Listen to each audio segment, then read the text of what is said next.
This video is for those who are on their journey of becoming consistent. I want to share with you 4 things that I've learned on my journey and some tips that'll help you when you run into some roadblocks. Because listen, when you are trying to become consistent, you better believe that every distraction, every I don't feel like it excuse is going to come up because you're doing something that you've never done before and the enemy does not want you to make progress. And it can be so easy to compare yourself and get distracted by what other people are doing. So I want to share with you 4 things that have really helped me to stay consistent on my journey. And the first thing that I've learned on my journey to becoming consistent is that you don't need what you think you need. Again, you do not need what you think you need. I'll give YouTube for an example. I have been loving YouTube since forever. And I remember I was watching everybody with this fancy equipment and they have these perfect houses and, cabinets that have no stains or whatever. And I remember when the guy was first calling me to YouTube, I was shying away from sharing some of the content that I wanted to share because I didn't feel like, I had that perfect aesthetic home. And so I was just like, okay, I'm just going to shy away from certain content. But then I realized that it's 4% of the world that actually lives like that. And prayerfully, honestly, I do want to get to that place because that's one of my dream aesthetics. But for right now, I'm not there yet. And that is okay. I don't have a fancy camera or a crazy setup. I'm literally filming right now on my iPhone and a plug-in mic that I got from Amazon for $30. And I've seen consistent growth in my channel just from that. I'm literally using what I have. And I learned that on this journey of becoming consistent, you're not always going to have the tools and the resources that you think are necessary to get you to that next step. Now, are there times where you may need to upgrade your resources or upgrade your equipment or expand your living space? Absolutely. But you don't need those things to start. What you have in your hands right now is more than enough. Right? Even if you're not a content creator, maybe you are trying to be on a consistent journey of working out and maybe you don't have time to get to the gym. Work with what you have. You can go to Five Below, Marshalls, and go get some weights, a nice exercise mat, and use the space that you have in your home. I really learned this on the 7 Days of Discipline challenge when I had to work out for 15 to 30 minutes every day. I was like, well, with my schedule right now, I don't necessarily have the time to dedicate to go to the gym, but I can work out here. So I literally rolled out a space in the corner of my room to work out. So this journey of being consistent caused me to have to get creative with the things that I have. And so for you, don't be discouraged by what you feel like you lack, but look around and see what you already have and how you can maximize it. If you're not able to maximize the resources that you have now, then when God decides to expand you, you still won't know what to do with those things because you'll always be thinking that you need something new.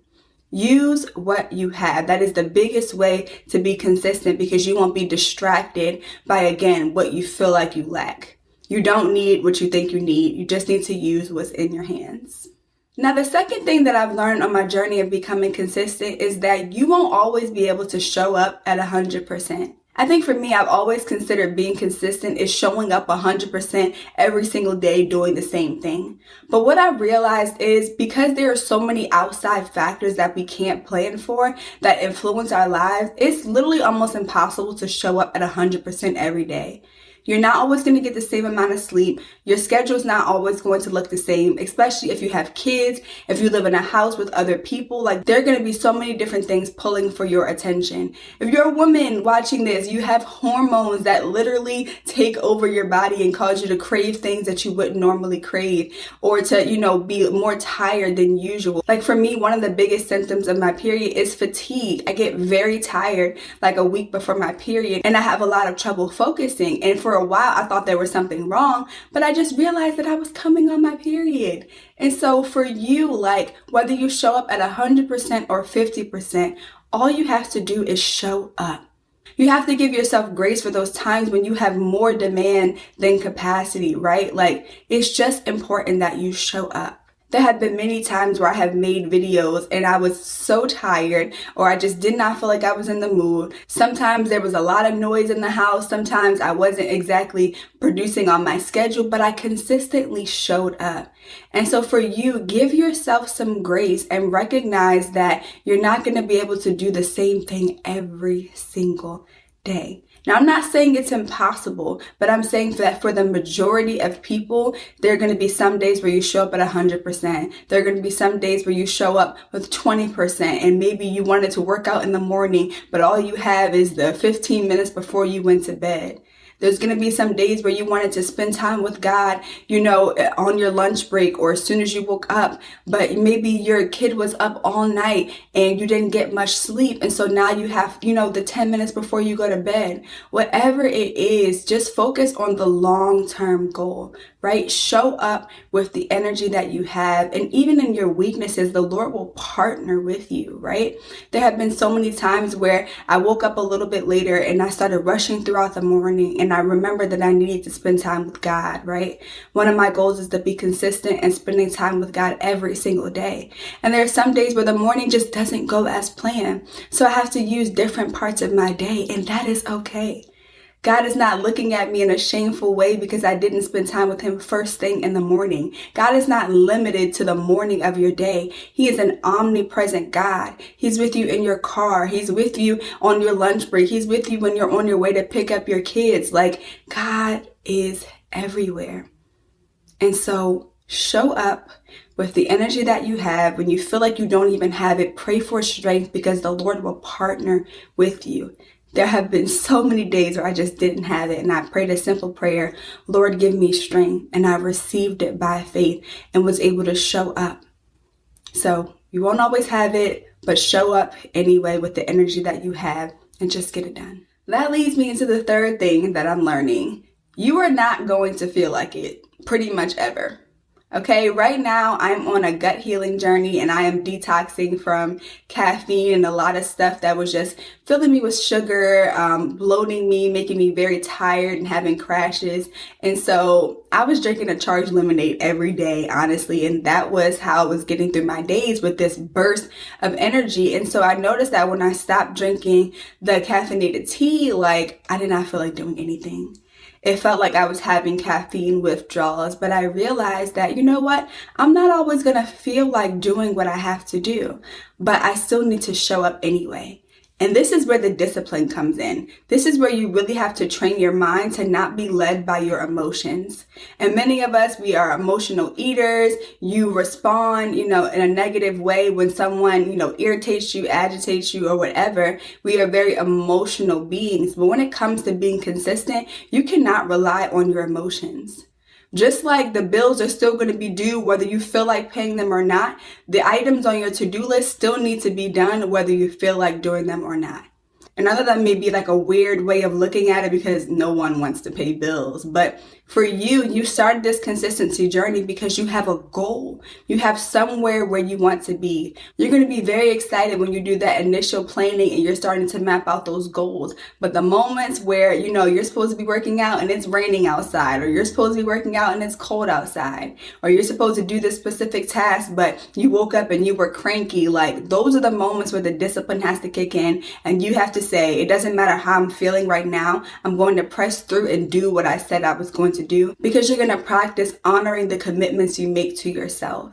That has been a real shift for me. I keep my promises to everyone else. And so this year I decided that I'm going to keep the promises I make to me. I'm going to honor the body that God gave me, right? I'm going to complete the task that the Lord has given me. I'm going to complete the goals that I set out for myself because I have the ability to do it. And sometimes just making that verbal commitment is the first step in honoring those commitments. And on the days where I just don't get it right, every single day is a fresh start, right? There used to be times where if I would fall off one day, I would just abandon the whole journey. But I learned that there are going to be some days where I don't get it all right.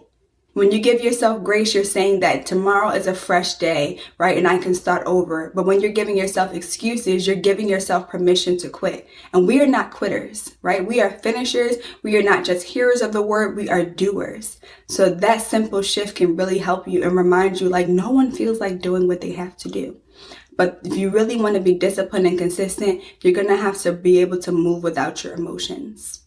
Now, the last thing that I learned on my journey of being consistent is that discipline looks different in different areas.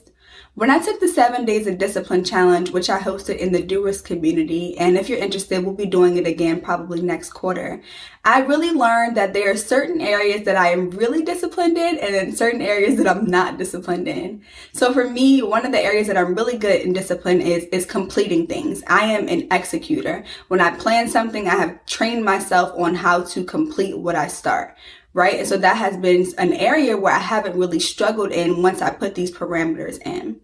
Now, an area where I struggle with discipline is in my eating, right? My eating and working out. This has been something that I have been trying to do consistently for a long time. I'll plan out my workouts as you guys see in my weekly plan with me, but sometimes the week comes and those workouts don't get done. And so I've been trying to figure out what the missing piece is, like how can I be so consistent in one area, but not consistent in another? And so for me, I'm like, okay, I've been putting a lot of attention on this area. Now that I've had these habits that have been, trained over time and I'm getting those things done, let me go ahead and pivot and focus on the area where I'm a little bit weaker in. And I think that this is something that we don't do often. We tend to just kind of stick to our strengths. But I believe that if you're going to continue to grow, paying attention to the areas where you're weaker in discipline is going to be beneficial, because those could honestly be your downfall.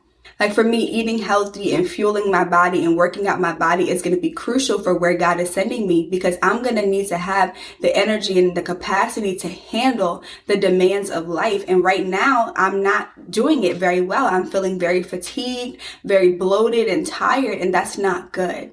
So for me, I've learned that, okay, you're great in this one area. This area needs some work, and that's okay. You don't have to be perfectly disciplined in every single area, but there are some areas in your life that are worth it to put a little extra effort to reach the goals that you have. So those are the 4 things that I've learned on my journey of becoming consistent, and I hope that they'll help you too, because everyone has the ability to be consistent. You have to stop telling yourself that you're not consistent. Stop saying that you're a procrastinator. Stop saying that you're a perfectionist. Stop putting these labels over your life and start putting in the habits and the effort to become who God has called you to be. So let's recap. The 4 things that I learned on my consistency journey and the things that you can apply as well. Number 1, you don't need what you think you need. Use what's in your hands.